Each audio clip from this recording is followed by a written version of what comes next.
की क्या पहचान? बाबा साहब अमर रहे, बाबा साहब अमर रहे, बाबा साहब अमर रहे, भारतीय संविधान अमर रहे। हमारा संविधान बनाया था और इन्होंने ही हमें बौद्ध धर्म के बारे में बताया था कि बौद्ध धर्म क्या है और हमें इन पाखंडवाद से हमें दूर किया था कि क्या असलियत है और क्या हम लोग को करना चाहिए, कैसे रहना चाहिए और हमारे हक के लिए हमें लड़ना सिखाया था। अगर हम प्रतीकों की बात करें, क्योंकि आज बहुजन समाज के लोगों ने अपने घरों में प्रतीकों का परिवर्तन किया, जैसे कि उनके घर में देवी देवताओं की तस्वीरें होती थी, मूर्ति होती थी, उनको बाहर निकालकर उन्होंने बाबा साहब या बहुजन महान पुरुषों या महाकर्ण तथागत बुद्ध को रख दिया।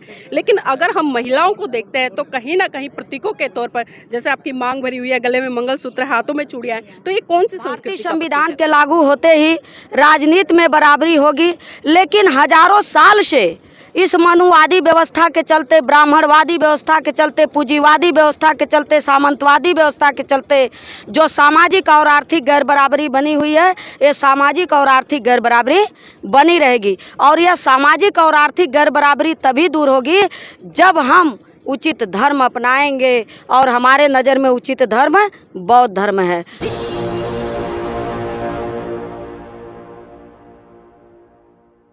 नमस्कार, आप देख रहे हैं एनबी न्यूज़ 24x7 नीलम बौद्ध के साथ। और साथियों, जिस तरह से हम देख रहे हैं कि भारत देश के कोने कोने में आजकल बौद्ध सम्मेलन की भरमार हो रही है, क्योंकि कहीं ना कहीं भारत की जो अच्छी और सच्ची धरोहर है उसको लौटाने के लिए जो बौद्ध धर्म के लोग हैं या बौद्ध धर्म के अनुयायी हैं या बौद्ध भिक्खु हैं, वो बहुत बड़े स्तर पर काम कर रहे हैं। और इसी कड़ी में आज हम पहुँचे उत्तर प्रदेश के आजमगढ़ में, जहाँ पर कि भंते चंद्रिमा जी के नेतृत्व में आज एक विशाल महासम्मेलन होने जा रहा है। यहाँ पर तमाम उपासक उपासिकाएं आए हैं, उनसे जुड़ने का प्रयास करेंगे और जानना चाहेंगे कि आज वर्तमान समय में जो धर्म है उसको किस तरह से देखते हैं। आपका नाम क्या है? मैम, मेरा नाम डॉक्टर गीता है। मैं वर्तमान में सदस्य जिला पंचायत मेहनाचुर, बसपा नेत्री, विधानसभा मेहनगर, आजमगढ़, उत्तर प्रदेश। जी गीता जी, आज जो धम्म की भूमिका है, किस तरह से देखते हैं कि एक व्यक्ति के जीवन में धम्म किस तरह से काम करता है?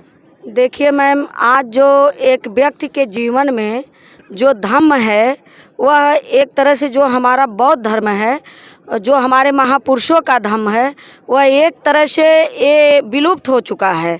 आज हम उसी पाखंडवादी और जो हमको सदियों से दबाए गए उसी धर्म को हमारे मूल निवासी 85% के लोग मान रहे हैं।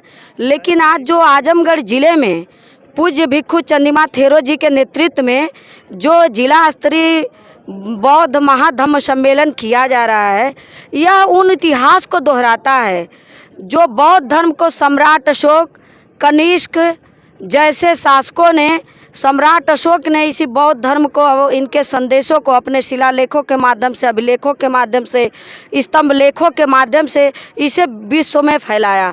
और इस बौद्ध धर्म को फैलाने के लिए उस समय के बौद्ध राजाओं ने 4 संगतियाँ की थी, जो है कि अजातशत्रु, अशोक, कालाशोक और कनिष्क। तो उसके बाद ये हमारा जो है कि ये जो बौद्ध सम्मेलन विलुप्त हो चुका था। लेकिन धन्य हो पूज्य भिक्खु चंद्रिमा थेरो जी, जो अध्यक्ष धम्मा लर्निंग सेंटर सारनाथ वाराणसी, पूर्व अध्यक्ष अंतर्राष्ट्रीय बौद्ध संघ उत्तर प्रदेश लखनऊ, इनके नेतृत्व में ये जो विशाल बौद्ध धम्म सम्मेलन हो रहा है, ये फिर से उसी अपने बौद्ध राजाओं के, जिनके द्वारा यह बौद्ध सम्मेलन किया गया, उसे बौद्ध धर्म को जीवित करने के लिए यह आजमगढ़ में विशाल बौद्ध धम्म सम्मेलन किया जा रहा है।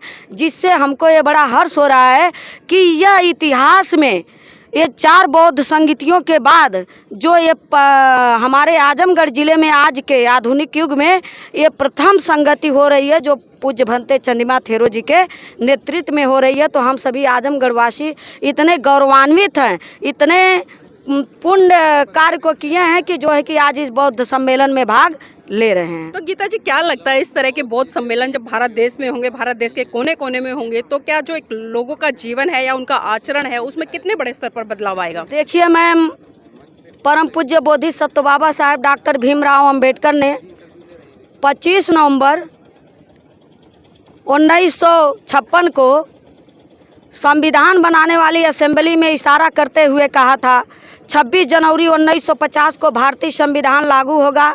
भारतीय संविधान के लागू होते ही राजनीति में बराबरी होगी। लेकिन हजारों साल से इस मनुवादी व्यवस्था के चलते, ब्राह्मणवादी व्यवस्था के चलते, पूंजीवादी व्यवस्था के चलते, सामंतवादी व्यवस्था के चलते जो सामाजिक और आर्थिक गैर बराबरी बनी हुई है, ये सामाजिक और आर्थिक गैर बराबरी बनी रहेगी। और यह सामाजिक और आर्थिक गैर बराबरी तभी दूर होगी जब हम उचित धर्म अपनाएंगे, और हमारे नज़र में उचित धर्म बौद्ध धर्म है। जी, इसी कड़ी में और भी लोग हैं, उनसे भी जुड़ने का प्रयास करेंगे। सर, क्या लगता है आज वर्तमान समय में जिस तरह से बहुजन महान पुरुषों या नायिका को लेकर बड़े बड़े सम्मेलन हो रहे हैं, तो आने वाले समय में क्या लगता है कि भारत बौद्ध में हो पाएगा इस तरह के कार्यक्रमों से? जी, जो अभी हमारी गीता जी बताई, सदर जिला पंचायत जी, जो आज के परिवेश में हमारे बहुजन महापुरुष जो संघर्ष किए थे, तो संघर्षों की देन है जो बहुजन समाज आज इकट्ठा हो रहा है, उनके अंदर जागरूकता हो रही है। आज बौद्ध धर्म के माध्यम से जिस तरह पिछले बार भिक्षु चंद्रिमा जी, थेरो जी सारनाथ से और श्रावस्ती तक पैद यात्रा किए, पैदल मार्च किए, और पूरा यह समाज जो है उनके साथ जुड़ा।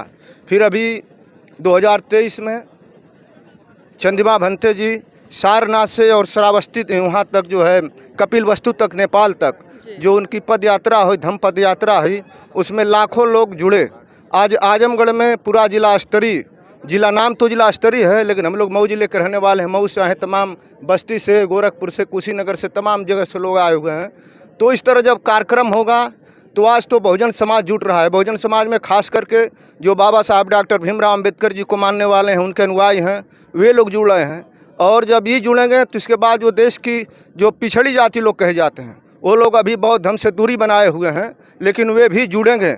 जिस तरह बहुजन महापुरुषों का मिशन चला, मानवर कांशीराम साहब आज़ाद देश के भारत के बाद आए, तो इस देश में बहुत बड़ा सामाजिक परिवर्तन किए। और सामाजिक परिवर्तन की देन है कि जब बहुजन समाज का अनुसूचित जाति जब सामाजिक परिवर्तन में जुड़ा, आगे आया, तो उस परिवर्तन में पिछड़ी जाति के लोग, अपर कास्ट के लोगों में भी बहुत बड़ा परिवर्तन हुआ, जो समाज में आज देखने को मिलता है।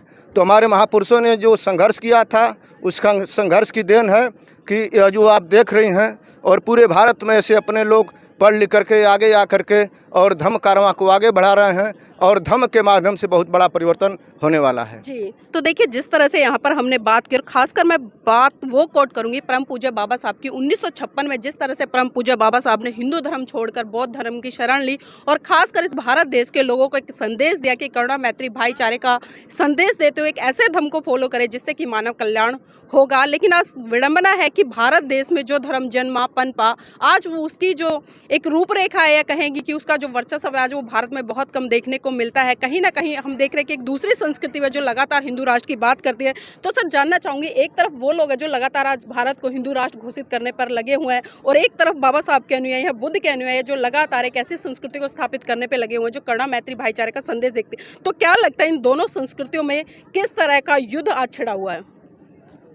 सबसे पहले तो मैं ये बताना चाहूँगा कि जो आज की स्थिति और परिवेश चल रहा है, जिसमें हम सभी लोग बटे हुए हैं, और कुछ मनुवादियों की वजह से जो है हम 85% को जो है एक दूसरे से जो है किसी न किसी कारण से जो है मतभेद करके जो है बांट दिया गया है। तो ये जो धर्म विचारिका हो रही है 2500 साल पहले हुई थी, उसके बाद जो है इस आजमगढ़ की धरती पे जो है पहली मर्तबा यहाँ पे जो है 10-20 नहीं जो है लाखों की तादाद में आप देख रही हैं, जो है पूरा ग्राउंड भरा हुआ है। अभी हमें लगता है कि आधी संख्या आई हुई है, और अभी जो है रास्ते में जो है पूरी संख्या जो है रुकी हुई है।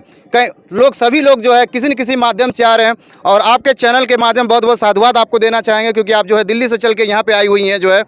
और ये जो संख्या है, मैं आपको बताना चाहूँगा जो है कि ये ना ही पैसे दे के लाया गया है, ना ही कुछ दे के लाया गया।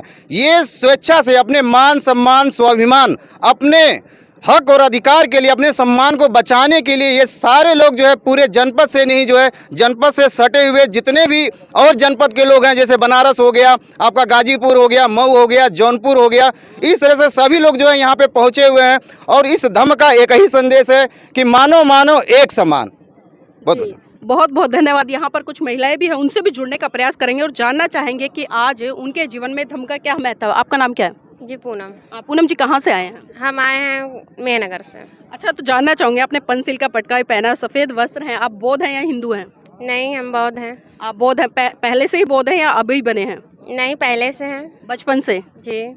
मतलब विवाह कैसे हुआ था? विवाह हमारा तो बौद्ध धर्म से ही हुआ है। बौद्ध धर्म से। तो घर में जो तमाम संस्कार है वो बौद्ध रीति से होते हैं या अन्य? जी जी। आपका नाम क्या है? चंदा देवी। चंदा देवी, जानना चाहूँगी, बौद्ध हैं या हिंदू हैं? नहीं, बौद्ध है। बौद्ध हैं। अच्छा, एक चीज़ जानना चाहूँगी, बौद्ध धर्म में अगर हम प्रतीकों की बात करें, क्योंकि आज बहुजन समाज के लोगों ने अपने घरों में प्रतीकों का परिवर्तन किया, जैसे कि उनके घर में देवी देवताओं की तस्वीरें होती थी, मूर्ति होती थी, उनको बाहर निकाल कर उन्होंने बाबा साहब या बहुजन महान पुरुषों या महाकर्ण तथागत बुद्ध को रख दिया।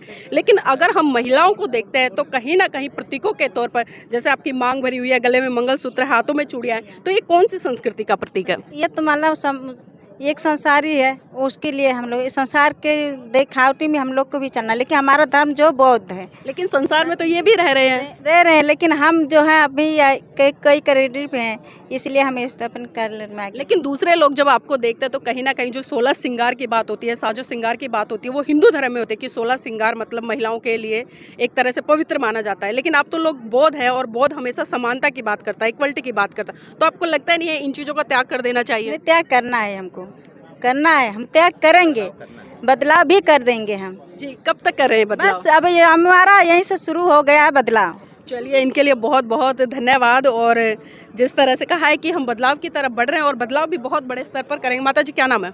हमारा नाम सुभवता नाम है। कहाँ से आए हैं? गढ़ा पर से। तो आज इस कार्यक्रम में आए, क्या सोच कर आए हैं? अब सोच के यह अली है अपन देखा है, अली है अपन अथुआ वाला समझता और देखने आए हैं। हाँ तो माता जी देखने आई हैं कि अपने लोग हैं और उन्हें सुनने का मौका मिलेगा। आपका नाम क्या है? जी निशा। अनिशा जी, कहाँ से आए हैं? जी पलना से। जी, तो आज ये इतना भव्य कार्यक्रम हो रहा है और आपने सफेद वस्त्र भी डाले हैं, तो जानना चाहूंगी आप कौन से धर्म को फॉलो करते हैं? बौद्ध। बौद्ध धर्म को। बौद्ध धर्म में कुछ विशेषताएं क्या है, कुछ खूबियां बताइए हमारे दर्शकों को। चलिए, थोड़ा शर्मा रहे, अभी बोलने में ज़्यादा सक्षम नहीं है। आपका नाम क्या बेटा? नव्या। आप पढ़ते हो? जी हाँ। कौन सी क्लास में? 8। तो अच्छा, यहाँ पर क्यों आए आप आज? हम यहाँ पे धम्म सम्मेलन देखने आए हैं, बौद्ध धर्म जहाँ पे हो रहा है। जी, तो आज यहाँ पर आए हो, पहली बार इतनी भीड़ देख रहे हो, लोगों को देख रहे हो, तरह तरह के लोग आए, तो कैसा लग रहा है? बहुत अच्छा लग रहा है। बाबा साहब के बारे में कुछ सुना है? हाँ। क्या सुना है, बताएं।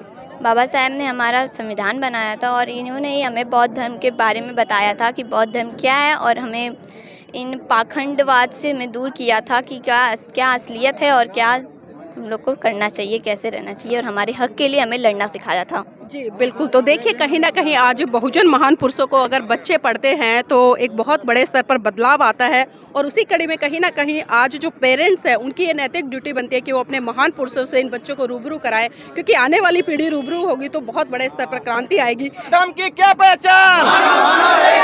बौद्ध धर्म की क्या पहचान? तथागत बुद्ध की करुणा हो। संविधान जिंदाबाद। बाबा साहब की अंतिम इच्छा, बाबा साहब की अंतिम इच्छा, तथागत बुद्ध की करुणा हो।